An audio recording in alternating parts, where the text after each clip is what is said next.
Merhaba sevgili 6. sınıf öğrencileri. Bu videomda sizlere a çarpı 10 üzeri b şeklinde gösterilen ifadeleri anlatacağım. Bu ifadeler neyin kısaltılmışı ve bu ifadelerde nelere dikkat etmeliyiz? Örneğin bize şu sorular çok karşımıza gelecek. İşte kaç basamaklı ve en sonda kaç tane sıfırı var? Böyle olduğunda nasıl cevap vereceğiz? Alıştırmalar da yapacağım. Soru çözümleri de sizlere anlatacağım. Hemen başlıyorum. Şimdi 10 üzeri 4 bir üslü ifade değil mi? Normalde biz bunun cevabını nasıl buluruz? 4 tane 10'u çarpma yaparız. 10 üzeri 4 dediğimizde 10 kere 10 100, 100 çarpı 10 1000, 1000 çarpı 10 10.000. Yani buradaki cevap 10.000 oluyor değil mi? Bu şekilde açıp bunu çarpma şeklinde yapmamıza gerek yok. Bu işin kısa yoldan cevabı da var. Şöyle 10 üzeri 4 dediğimizde bir tane 1 koyarız. Çünkü 10 üzeri 4 ifadesi aslında şöyle yazılabilir. 1 çarpı 10 üzeri 4. Yani şuradaki ifadeyle bu aynı. O yüzden başında 1. Zaten burada da başında 10 sayısının başında da 1 var. Fakat buradaki 1 değil de aslında şu gizli birden bahsediyor burada. Neyse çok karıştırmayın burayı. Başına 1 koyup 4 tane de 0 ekliyorsunuz. Bakın cevap yine aynı çıktı değil mi? Yani böyle açıp çarpma işlemi yapmanıza gerek yok. Örneğin 10 üzeri 6 olsun örneğin. Bunun 6 tane 10 yazıp çarpmaya uğraşmayın. Ne demektir bunun cevabı? Bir tane 1 koy, 6 tane de 0 koy. Yani bunun sonucu 1 milyon. Bu şekilde. Şimdi böyle ifadelerde kaç basamaklı ve en sonda kaç tane 0 var? Şimdi 10 üzeri 4 ifadesinden başlamıştık ya. Şurada gördüğümüz, üstteki gördüğümüz 4 rakamı bunun en arkada kaç tane 0 olduğunu bize ifade ediyor. Bakın buradan görüyorsunuz. 4 tane 0 var. Demek ki en sonda 4 tane 0 var. 4 tane 0 var. Peki bu sayı kaç basamak?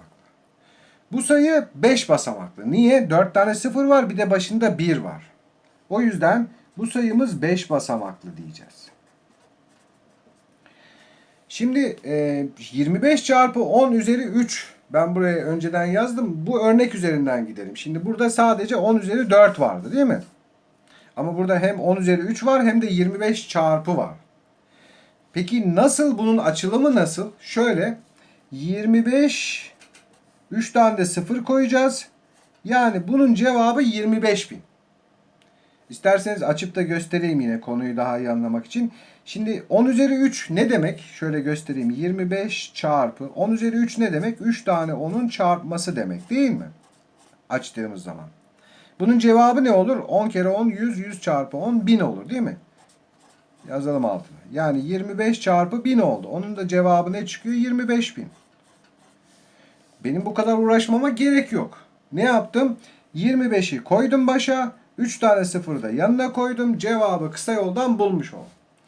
Peki bu ifadeyi gördük. Örneğin bir tane soru var. 25 çarpı 10 üzeri 3. Buradaki ifadenin sonucunda en arkada en sondan kaç tane rakamı 0 dediğinde şuradan anlarsınız. 3 tane rakamı 0. O zaman 3 tane 0 var dersiniz. İşlem yapmadan yani. Bakın 3 tane 0 var gerçekten.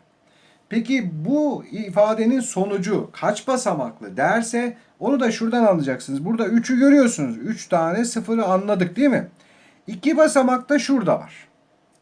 O zaman bu işlemin sonucu 3, 2 daha 5 basamaklı oluyor. En arkada 3 tane 0'ı var ve 5 basamaklı. Karşınıza şu iki soru çok gelecek çünkü bu konu üzerinde. Bir de son olarak alıştırmalara geçmeden şunu söylemek istiyorum. Mesela şöyle bir ifade var. 10 üzeri 5. Burada öğrenciler şu yanılgıya düşüyor. 5 tane 0 var. Tamam. Koyuyor. Ve bu işlemin sonucu 5 basamaklı diyor. Hayır değil, 6 basamaklı. İyi de öğretmenin başında kimse yok. Var aslında. Yani 10 üzeri 5 ifadesi aslında şöyle. 1 çarpı 10 üzeri 5 demek. Başındaki 1'i yazmaya gerek yok. Çünkü çarpma işleminde biliyorsunuz 1 etkisiz eleman. Yani 1 ile bunu koysan da olur, koymasan da olur. 10 üzeri 5 ifade, 1 çarpı 10 üzeri 5 ifadesiyle 10 üzeri 5 ifadesi aynı şey. Burada yanılgıya düşmeyin. Yani burada 5 tane 0 var ama bunun sonucu 6 basamaklı bir sayı. Çünkü başında bir de gizli bir 1 var. İşte burada öğrenciler yanılgıya. Genelde şunlarda pek yanılmıyorlar. Çünkü bunu anlıyor öğrenci. Kalemim de yazmıyor, neyse. Şöyle döndüreyim. Öğrenci genelde bunu anlıyor. 3 tane 0 var. 2 basamak da burada var. Öğretmenim diyor 5 basamakta. Doğru. Şunda yanılıyor. Ona dikkat edin yani. Örnek yaparsak daha iyi anlarsınız. Devam edelim. Aşağıdaki ifadelerin değerini kısa yoldan bulalım diyor. Nasıl yapıyorduk? Başında 1 olduğunu düşünüyoruz değil mi? 10 üzeri 2. Hani bunun gibi başında herhangi bir doğal sayı gözükmüyor şu anda ama biz 1 koyuyoruz. 2 tane de 0 koyuyoruz yani. 100. Zaten 2 tane 10'un çarpımı nedir? Açılımını yaparsanız bakın 10 çarpı 10 demek değil mi bu? O da cevap 100 oluyor. Şunun sonucu 10 üzeri 6. Bir tane 1 koyalım. 6 tane de 0 koyalım yani. İşte kısa yoldan yapmış olduk. Bir sürü 6 tane 10'u koyup da çarpmaya uğraşmaya gerek yok. Cevap 1 milyon yani. 10 üzeri 5. Bir tane 1 koyduk. 5 tane de 0 koyuyoruz yani. Bunun cevabı da şu ifadenin cevabı 100 bin. Peki şu ifadenin cevabı şöyle. Bu kez başında 3 var zaten. Bu 3'ü koyacağız buraya. Sonra 4 tane de 0 koyacağız yani. Demek ki bu işlemin sonucu 30 bin ediyormuş. 527'yi koyacağız.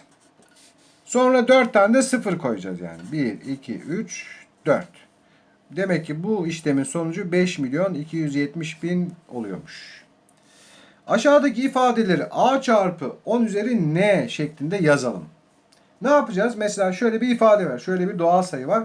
Bunu bu şekilde göster dedi öğretmen. Şöyle yapacağız. Başında 1 var zaten değil mi? 1 çarpı 10 üzeri bakın kaç sıfır var? 5. Yani buradaki ifadeyi kısa yoldan böyle 1 çarpı 10 üzeri 5 şeklinde gösterebiliriz. Ya da başındaki 1'i iptal ederiz çünkü etkisiz eleman, hiç bunu göstermeyiz. Sadece 10 üzeri 5 yazabiliriz. Şuradaki ifade ile şu aynı şey. Devam edelim. 1 var başında. 1 çarpı çok sıfır varmış burada. 3, 6, 9, 10 tane. 1 çarpı 10 üzeri 10.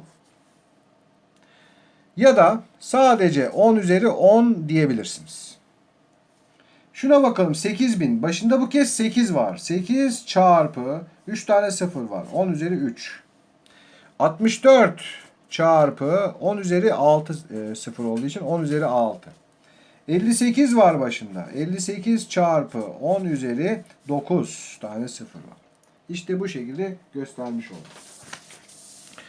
Aşağıdaki ifadelerin sondan kaç basamağının 0 olduğunu ve kaç basamaklı olduklarını yazalım. Şimdi 10 üzeri 12 kaç 0 var? Şuradan anlıyoruz zaten. 12 0 var. Peki bu işlemin sonucu kaç basamaklı? 13 basamaklı. İşte burada öğrenciler itiraz ediyor. Öğretmenim diyor nerede? 12 tane 0 var işte diyor. Ama hayır, bir de başında 1 var yani. Normalde bu ifade şöyle gösteriliyor ya, 1 çarpı 10 üzeri 12.